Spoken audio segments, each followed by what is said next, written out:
Well, let's start off with Psalm 90. I'll just be reading 2 verses from that. It's a great psalm. I encourage everyone to read it. But for sake of time, we're going to zero in on 2 verses here, verses 10 and then verse 12. This is part of a psalm, a prayer of Moses, and part of those thoughts are, verse 10, the years of our life are 70, or even by reason of strength, 80. Yet their span is but toil and trouble. They're soon gone, and we fly away. Verse 12, so teach us to number our days that we may get a heart of wisdom. 80 years. I guess we could say maybe that's the average lifespan of someone, 80 years. And it goes by just like that, we're told in Psalm 90. This year has gone by just like that, hasn't it? We could all say that looking back. It's not very long each year. Years start blurring into decades, and pretty soon our life will be gone. That can be depressing, can't it? That can just be flat out depressing to think about. In fact, some people don't like to deal with that thought at all. A lot of people in the world can't cope with that. We've been talking about redeeming the time. 1 Corinthians 15, verse 30 through 34, Paul is talking to the church in Corinth, and he's talking about those that would deny the resurrection which all our faith as Christians, all our hope is based on. The resurrection of Jesus as our Lord and the resurrection of ourselves. 1 Corinthians 15, 30 through 34, Paul says, why are we in danger every hour? Talking about the apostles, talking about himself and the work that he's doing. I protest, brothers, but by my pride in you, which I have in Christ Jesus our Lord, I die every day. What do I gain if, humanly speaking, I fought with beasts at Ephesus, if the dead are not raised? Let us eat and drink, for tomorrow we die. Do not be deceived, bad company ruins good morals. He's talking about the attitude that people in the world have. If there is no resurrection, if this is all there is to life, well, we might as well enjoy it while it's here. And even that can be depressing. It's depressing because 1 John 2, 15 through 17 says, do not love the world or the things in the world. If anyone loves the world, the love of the Father is not in him. For all that is in the world, the desires of the flesh, the desires of the eyes, and pride in possessions is not from the Father, but is from the world. And the world is passing away along with its desires. But whoever does the will of God abides forever. See, not only are we passing away, but the world is passing away. And all the good things or all the pleasures that make up this world are not going to be here forever. Ugh. What a great way to start our morning, huh? Thinking about these kind of things.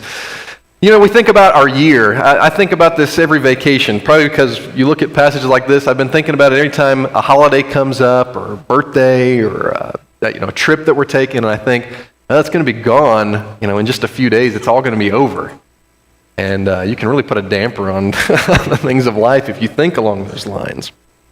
Our theme this year has been redeeming the time, and we want to just spend a few moments this morning. I'm going to spend the first half of the class reviewing what we've already talked about this year and why that's important and what we're going to do with that information, and then encourage us to think a little more about these things. I was thinking about New Year's resolutions. Maybe you set a New Year's resolution at the beginning of this year, 2021. I won't ask for a show of hands, but probably most of us made some kind of resolution, or maybe we set a goal of some kind.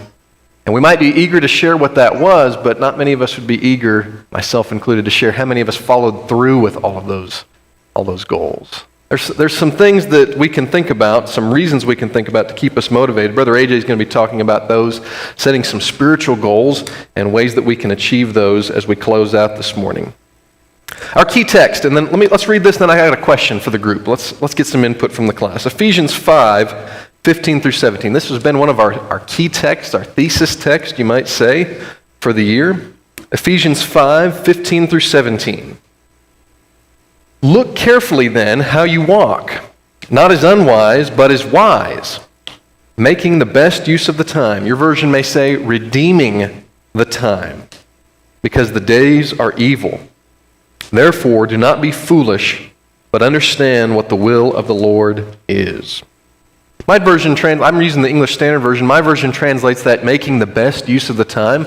But the word there really is redeem the time. Question for you, what does redeem mean? What do we mean when we say redeem? Let's take it out of the context of this, but what does redeem mean? What's another word we could use for that? To buy back. Yep, to buy back. You may see the word sometimes used ransom. Sometimes that word can be used ransom the time. You think about paying a ransom. You've got somebody you love kidnapped or somebody prisoner, and you want to pay how much? How much are you willing to pay to bring somebody back? If it's somebody you don't love, maybe you don't want to pay anything, but if it's your child, what would you not pay to get them back? That's the idea of how precious this time is for us. We've got to buy it up. We've got to buy it back. It's very precious. We want to make the best use of the very limited resource that we have. The reason is the days are evil. We could talk about evil being wicked, but also included up with that is the idea that they're toilsome. They're hard. They're filled with grief. Things aren't getting better, but they're getting worse. And we want to know, as Christians, we've got this information. We want to know what the will of the Lord is. So a couple of questions. First, why do you think we need to be taught? We read in our first psalm, why do we need to be taught to number our days? Why do we have to be taught that? Why is Moses' prayer, teach us to number our days? What do you think? Why do we have to learn that? Nathan?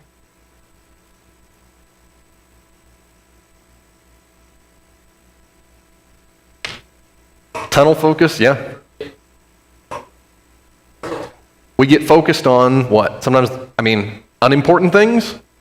Sometimes it's unimportant things, sometimes it's important things. But we get tunnel vision. I like what you said, Stan.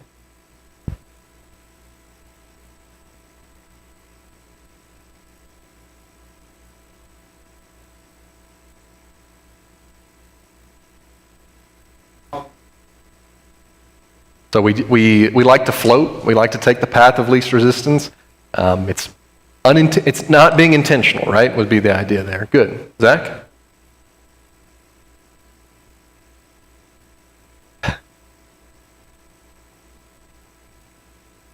Yeah. Remember, you said we think we're going to live forever. And I remember Jim always talking about, he says, young people, and he was talking about everybody I think younger than him. Young people, he said, nobody says they're going to live forever, but we all act like we're going to live forever, right? We act like it's never going to come to an end. We have to learn that. Good. Anton?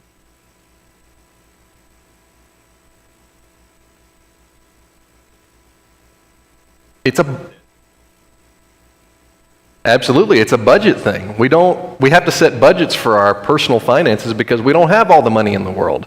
Well, we don't have all the time in the world is what this passage teaches us.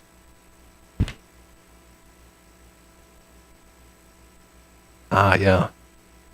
Deadlines are very important. I hate deadlines. I hate deadlines because of the pressure that you feel with a deadline, and I really hate the deadline of death, right? That's a really bad deadline. But I remember reading, somebody said, if you give yourself a week to clean up your room, do you know how long it'll take to clean up your room? It'll take you a week to clean up your room. If you give your kids 2 hours to clean up their room, well, my kids will still take a week to clean up their room. But if you give yourself an hour to complete a task, you'll get it done in an hour if it's important to you. So deadlines help us get done the important things that we have to do. Good. Any other thoughts? Yep, all kinds of appointments. Well, we need to be taught because it doesn't come natural to us, does it? I remember the disciples teach us to pray. Well, they needed to be taught to pray because they didn't know how. We don't always know how to do these things. We don't like to think about our inevitable death. I have 1 Corinthians 15:26. You don't have to turn there. It's a great passage to highlight. The last enemy to be destroyed is death. We don't have to relish our death because death is described as an enemy. But we do need to be aware of it. We need to be taught also because passages like James 4 teach us that we don't know what's going to happen tomorrow, do we? We think maybe we've got 80 years sometimes, or 100 years, or we think we're going to have this life, but we don't even know how long our life is going to last. We need to be taught that because we are a mist that appears for a little while and then vanishes.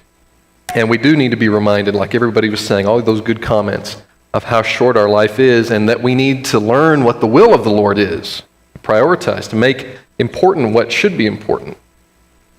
What do a lot of people do with this knowledge how do people in the world react to this knowledge that you don't have forever to live? We've got numbered days. We can accept that. In fact, actually, most people eventually accept that fact that they don't have forever. This is not just Christians accepting that, but what do most people in the world, or many people in the world, do with this information? And what do what? Live it up now. Live it up now. We heard Paul talk about that in the eat, drink, for tomorrow we die. If there's nothing more than this, I'm going to enjoy it while the getting's good, right? Yeah. What else? There's hopelessness that comes with that. Some people decide to live it up, and then that doesn't last very long. Some people, I think, lie to themselves. It can still be fun. It can still be fun. I can still have a little more fun, and you're really pushing away the inevitable, the pointlessness if you have no hope other than this. Yeah, despair, nihilism. Some people fall into anger. Do Christians react poorly to this information too sometimes? How do we sometimes as Christians react to this information? We know how we ought to react to this information, but what do we sometimes find ourselves doing as well? Nate? Maybe a real broad answer. I know you probably look. Nope. Go for it. That's true.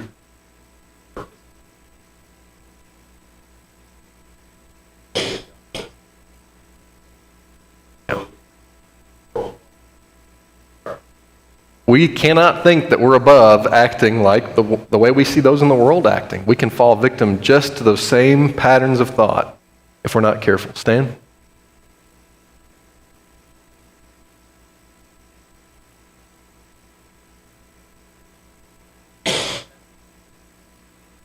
Yeah.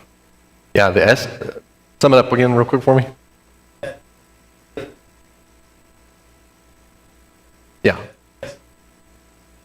Yeah, the purpose is to not become like the world. That's why we're reminded of those things. Well, sometimes we may fall into despair as well. Have you ever heard people, and this is not, don't hear that this is a bad attitude to have, but people in the world sometimes end their lives because there's no more hope, there's no more point to this. Have you ever thought this yourself or heard others utter this? I just want to go home, right? I just want to go home. Well, part of that, it can be some of the same attitude. There's nothing wrong with wanting to go home to heaven. Don't get me wrong. That's what keeps us motivated. But some people want to just bail. We want to end it now. I'm tired of this life. I'm tired of having to deal with the evil days that I'm a part of.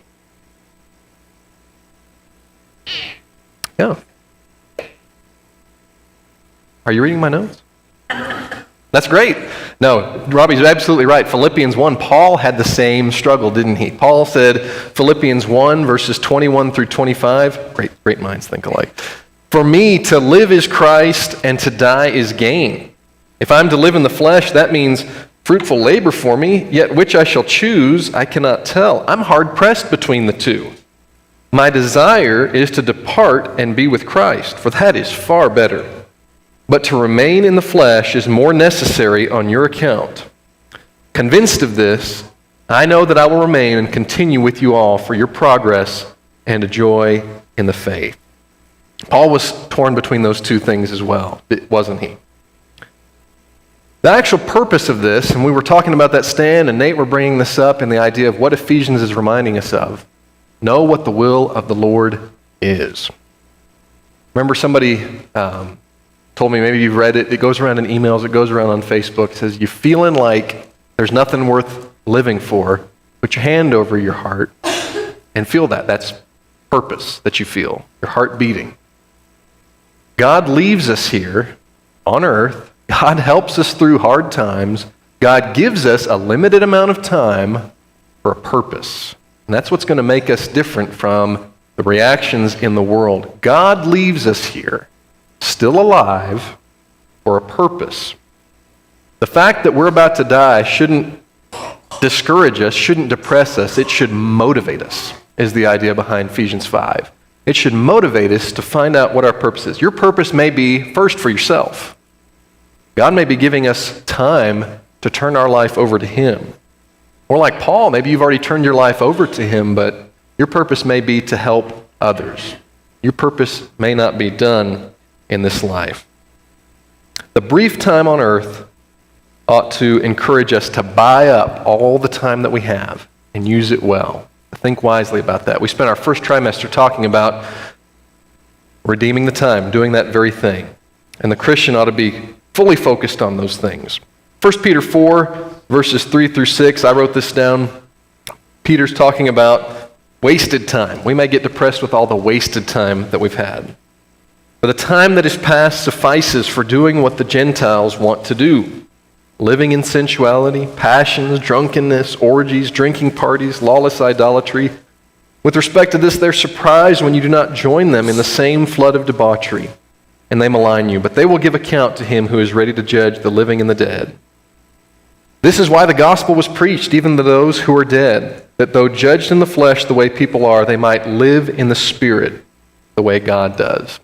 People that aren't focused on the things of this life have a mission, is what Peter's saying. They're focused. We've all wasted enough time. We've all been there in the past, and it's time to get on track and help others get on track as well. Other thoughts on brevity of life? I know we're moving through this relatively quickly. Anything you want to add to the conversation? That was our first trimester we spent talking about that this year. All right. Well, we spent some time also talking about the different seasons of life. You know, it's enough to know that did I miss a comment? Okay. It's enough to know that you're limited in time, and then it's another thing to think, well, how am I supposed to use my time wisely? You look at different people in different stages of life, and not everybody can use their time the same way. So we spent the second trimester talking about different seasons of life. We used some biblical examples, spent a lot of time in the Proverbs and in Ecclesiastes. When we talked about the spring of life, I'm not going to put age groups on this, but you know what we're talking about. The earlier part of our life, maybe early teens through early 30s, late 20s, early 30s. What were some words that you would use to describe the actual physical season of spring or the life of somebody in that stage of life? Real quick, shout them out. Growth. In spring, that's a time when you put seeds down and they're just beginning to grow, right? Sometimes it's really rapid growth as well. Good. Energy. Lots of energy when you're younger that you don't get to have later in life. Good. Potential. It's really encouraging. It's an optimistic time of the year and of life because it could be really great, right? And we don't always get as great as we think we could have been. There's always that lament, but it's potential, full of potential and optimism, which is great. What else? Any downsides? You mentioned a lot of good sides. Chloe? Yeah, vulnerable. When in spring, plants don't have deep roots yet, do they? And we're not always established either. I put naive, untrained, maybe inexperienced. Those are all disadvantages and advantages to being in the spring of life. We had some examples. If you remember the class that was taught, we looked at people like Joseph, Esther, we looked at David. These are all people that we have records of from a very young age doing good things for God. And they started preparing themselves early for a future life that was going to be really great. Spring is about planting seeds, about setting precedents that are going to be, we're going to carry those things with us forever. Be great training, could be scars, could be a little bit of both. It's probably going to be both. But it's about preparing ourselves for the next time. You know, something else we talked about with the spring of life, at that stage of life, relatively, everybody's busy, I get it, but relatively you have more abundant free time than at other stages of life. And it's something to think about. A question for ourselves is, what can we do with that time? How about summer? What words did we use to describe that? Maybe this is 30s, 40s stage of life. Busy. Summers are hot. Days are long. And you need what? You need encouragement to keep going, right? That's your busy time of the year in your work, right? And seems like you don't get to see your family that much, do you? Yeah. Hot.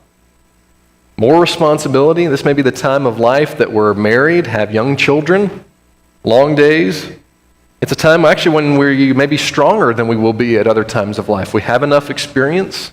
We've been working for a while, and now we may be a workhorse of sorts in the job force, in our family, in the church, wherever we find ourselves. It's about becoming seasoned. Any downsides or warnings? Well, we mentioned it's hot and long work, but yeah, it can be hard. It can be easy to get scattered. We use the idea of the parable of the thorns, or the parable of the seeds, and the seeds that fall in the thorns. The thorns are described as cares of life that choke out the production of that seed. If we're not careful in any stage of life, and maybe at this one, we can let responsibilities and cares of life keep us from being focused on God's things. I also put Galatians 6 verse 9 was a passage that we looked at several times in that class. Let us not grow weary of doing good, for in due season we will reap if we do not give up. There's a temptation, I think, at this stage of life to give up on God, or maybe give up on our families, the church, you name it. It's easy to give in to the pressure, but God promises rewards for those that pursue. Autumn and winter. What were some words that we used to describe autumn, or what's that time of life about? Dan, you taught the class?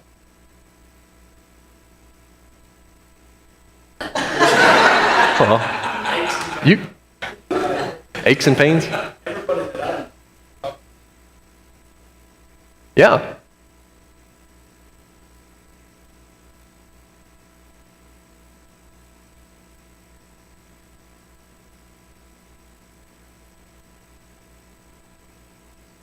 Yes. The time when things begin, if they're not done, but things begin to wind down at harvest time. There's not as much frantic work, but there is still a lot of work to do, and people enjoy that. They have a little more abundant free time. We talked about the idea that you're not so far removed from the summer of life that you can't relate, but you're also thinking forward towards the end of our life, beginning to think about that. Jamie? Yeah. But anyway.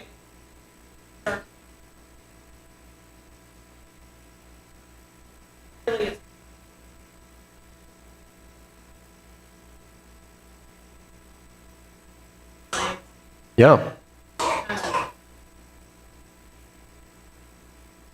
I like the word that you keep using, transition, because we don't suddenly wake up and find ourselves 80 years old, right? There's an entire process that goes with that. Yeah, that's right. There's a 50 in between. But it's a time of transition. We're not the young parents anymore. We may be the older parents or the grandparents at this stage. And because of that, there's different kinds of influence that we can exert. That's a strength, isn't it?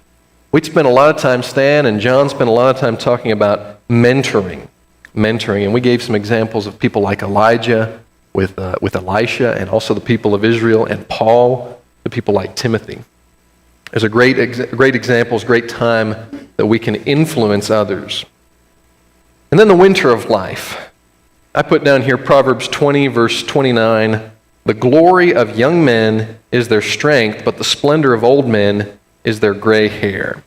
We may think of winter being the end, but this is actually a time of extreme influence. It can be extreme influence from the older to the younger. It's not a time in this life for us to think that life is over. There's still plenty of work to do, and a unique perspective and way to invest in the future generations. Full retirement comes in heaven, but there's a need right now for people that find themselves in that stage of life for your wisdom and your experience that the younger generations desperately need. We wanted to think about those things because each season that we find ourselves in, there's a temptation to think, well, I'll get busy when I get to whatever next stage of life there is. I can focus on this after I get married, after I get the job, after my kids are grown, after I retire, well, after I get the house settled in like I want it to, and if we're not careful, we'll never find time for God. Instead of thinking forward or looking back, wishing we were in a different stage, look at what you have right now was our encouragement to each other. Look at where we are right now and serve with the advantages that we bring. I want to call to mind, a few things real quick as I hand it over to AJ with the time. Sorry. Just some encouragement for you to think about yourself and how all this fits in with life, the passing of life, different seasons of life, and important things that God wants for us to get done. The Marine Corps has had lots of recruiting slogans over the years, and one of those recruiting slogans was, "The Marine Corps is looking for a few good men." That resonated with a lot of future recruits because of three words that they use. Few. That is, not everybody's going to get to be this. Good motives, good attitudes, good intentions, good heart.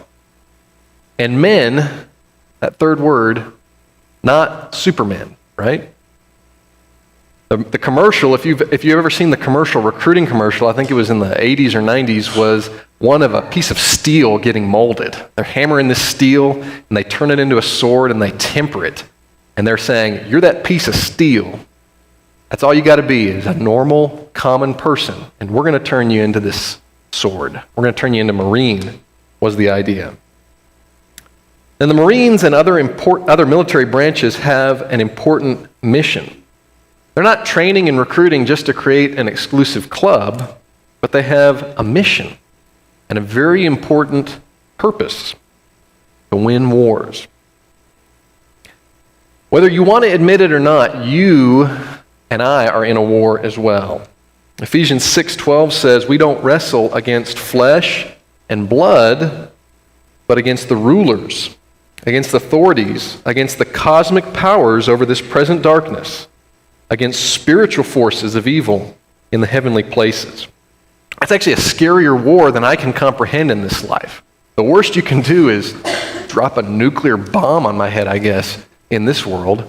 Maybe that's not the worst thing you could do, but the spiritual forces are around me going on. I cannot see some of the things that are going on. And I'm part of this war whether I want to be or not.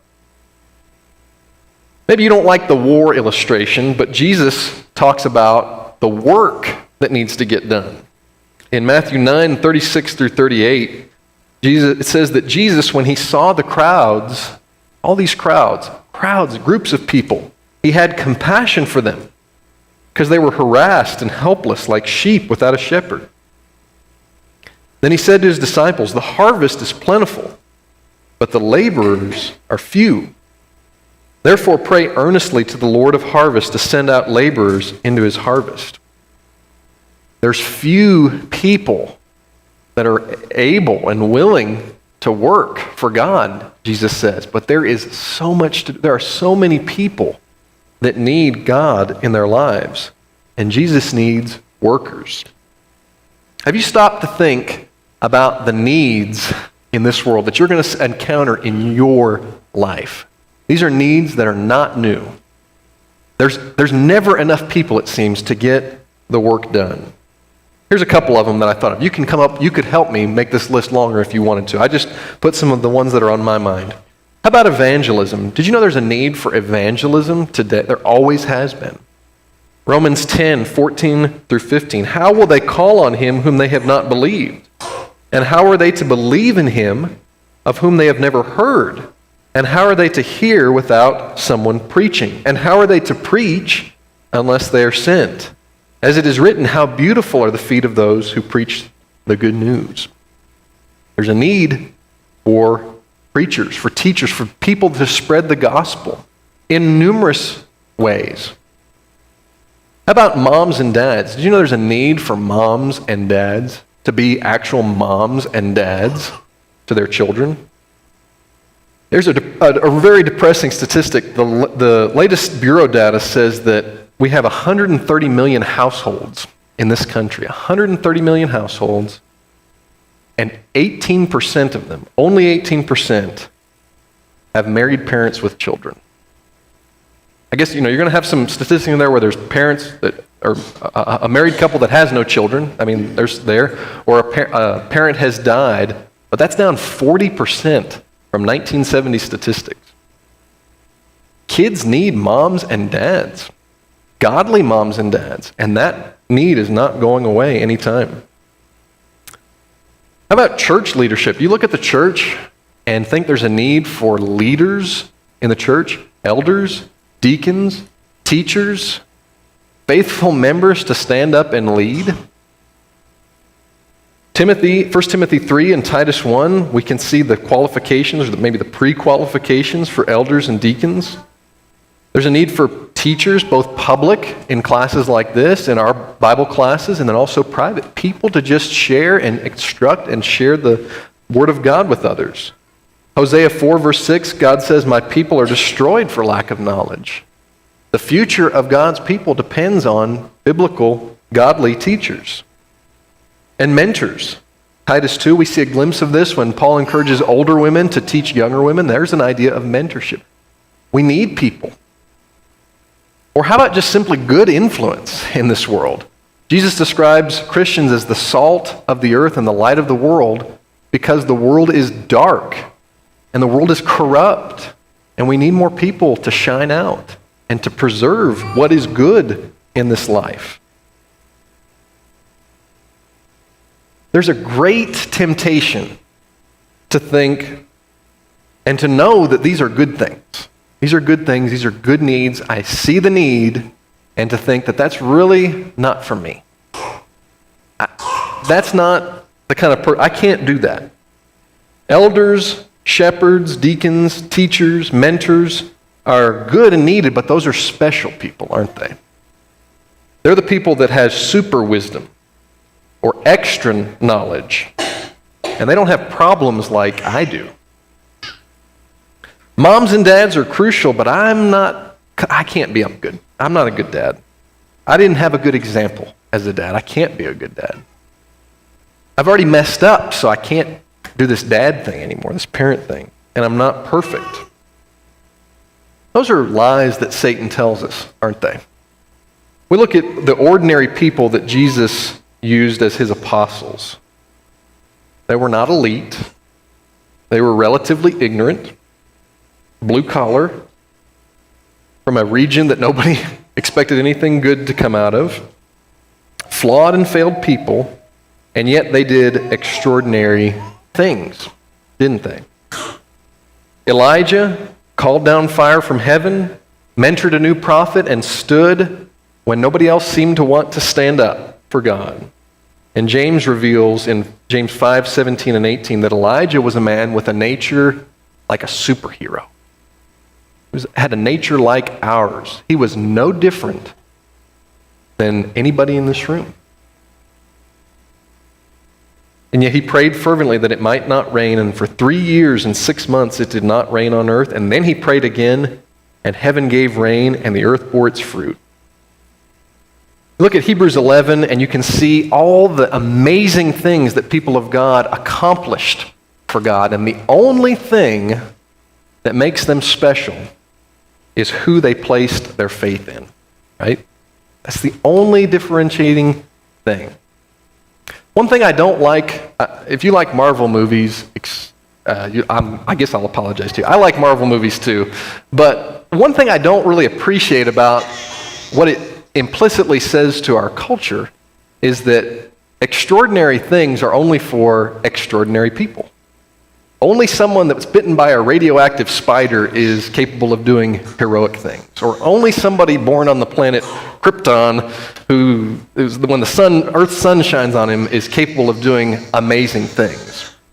Actually, people need heroes today, and you can be one of those leaders if you're willing to put your faith in the one who can make the difference. The difference is God. The difference is God acting through us in this life. And we may face insurmountable odds. We may look at the work and the damage that's been done in our own lives in this world, but we can do great things if we will redeem that time. I was going to close it out with Isaiah 6, verse 8. As you're thinking about this, and AJ's got some thoughts that are going to go lead into this as we're talking about how do we actually start making practical actions toward this. But Isaiah 6, verse 8, I better turn over there. I'm going to misquote it. Isaiah sees this vision of God, and he says, I'm doomed because I'm a man of unclean lips. And God has a way to remove his guilt by taking a coal comes from the altar of incense, touches his lips, and his guilt is taken away. And after Isaiah is cleaned by God and is pure in God's eyes, a voice comes out, a voice of the Lord saying, whom shall I send and who will go for us? Then I said, here am I, send me. God needs more people raising their hands saying, here am I. I want to get busy. You've got 5 minutes. I'm sorry. You want to use the portable mic just for sake of time? Thanks for your attention. You can go long. Can y'all hear me? Is this on? All right. Okay. So do you still have your sheets that we made at the very beginning of this trimester, where we made some lists? List about what spiritual maturity looks like, a list of basically limiting beliefs, completing the past, why we can't get there. And we also have a couple circles on there saying my comfort zone, my discomfort zone. Sam's been talking about it's time to get started. Or maybe we are started, and the encouragement for us is let's continue to press on to maturity, as in Hebrews chapter 6 and verse 1. But if you got these sheets, go ahead and draw an arrow that goes from my comfort zone to my discomfort zone. And that's where we're headed. That's where Sam has been leading us up to, is we are ready to take that leap. We're ready to get out of our comfort zone to our discomfort zone, and we're ready to press on to maturity. And my question is, how do I start? We talked about redeeming the time, and yes, that's something I need to do, but how do we get started? How do we press on to maturity? How do we get out of our comfort zone? And I felt like with the new year coming up, a lot of times it's a great time to set some goals as we get going. And so I have a few tips for us as we start to think about pressing on to spiritual maturity. So number one, I would say, how do we get started? I would say, start with asking for wisdom. Praying to God. Look at this list and read it and ask God, what areas do I need to grow in 2022? And then as we start to think about that, some goals start to come to mind. And then once you get your goal, write it down, because you're going to have a lot more success if you write that down. And as you think about your goal, a couple questions to think about is, have I taken the limits off of God? Am I stretching into my discomfort zone, or is this a goal that just seemed pretty easy and I can achieve it pretty quickly? And maybe another question is, where is this goal leading me? Am I growing, or am I just looking a little different? All right, so thirdly, how do we get started? The third one is, go back to your why. Why am I doing these things? Write down some of your key motivations, because once we get to the messy middle, as we talked about last week, we're going to hit some tough times. We're going to hit some waters that we're not familiar with. And just like Peter kind of got derailed as he got into that courtyard, we're going to get derailed too. And so we're going to have to go back to our motivation. Why? Why am I doing these things? We've got to remind ourselves. We see Jesus doing this for Peter in John chapter 21. Peter, do you love me? He did that 3 times, going back and helping Peter find his motivation for what Jesus was calling him to do the rest of his life. We talked about the messy middle. And here's tip number 4. So think ahead to that messy middle. What are some ways that may derail me as I work towards this goal? And also, when I do fail, because that is going to happen. I can't prevent every failure out there. When I do fail, how do I want to get back started again? For instance, let me just talk through a quick illustration. Maybe my goal is meeting more people. And I set a number of people I want to introduce myself to each week. And now it's been 3 weeks and I still haven't gotten started yet. what happens then? We're failing. How do we get out of it? Something like that is a great way to pull in one of our tools that God has blessed us with. And one of those is our brothers and sisters. We may have a friend that's really good at this particular area. So maybe we ask him, hey, can you help me to get started on this? And I'll paint your kitchen, or something like that. Finally, this is the last one, is number 5, is write down your first steps. Try and find some ways to get started. Write those steps down so we can get started in 2022, growing towards spiritual maturity. Speaking for Sam and I, we appreciate all of the comments in class. We appreciate everyone's participation and encouragement that y'all have given us. Thank you for that.